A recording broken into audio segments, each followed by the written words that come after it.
திமுக அரசாங்கம் என் மீது ஒரு 11 வழக்குகளை போட்டு முடக்க நினைத்தது. அதே போல மீண்டும் ஒரு வழக்கை போட்டு பொய் வழக்கை போட்டு முடக்க நினைத்தது. நீதிமன்றத்தில் எங்களுடைய வாதங்களை எடுத்து வைத்தோம். அப்பட்டமான இது பொய் வழக்கு. இது 14 ஆண்டு கால எங்களுடைய நாம் தமிழர் அரசியலில் நாங்கள் பட்டியலின சமூக மக்களுக்கும் ஒடுக்கப்பட்ட சமூக மக்களுக்காக தான் அரசியல் செய்கிறோம்.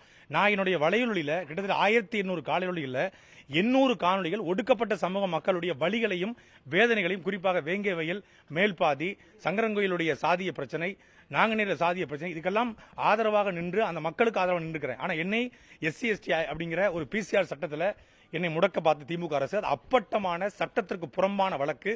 அந்த பாடல், நான் பாடிய பாடல் என்பது அதிமுக 31 ஆண்டு காலமாக அதிமுக தேர்தல் பிரச்சாரங்களில் பாடப்படுற பாடல், சமூக வலைதளங்களில் இருக்கிற பாடல். அதை நான் மேற்கோள் காட்டி பாளையங்கோட்டை சிறைநிலை அப்படிங்கிற பாடல் மூலமாகவும், உதயநிதி அப்படிங்கிற பாடல் மூலமாகவும் திமுக கட்சியை வளர்த்தது. அப்படி இப்படி ஒரு பாடல் இருக்கு. இதை அண்ணன் சீமான் பாடியிருக்காரு. இது அதிமுகவோட பாடலும் மேற்கோள் காட்டி தான் பேசினேன்.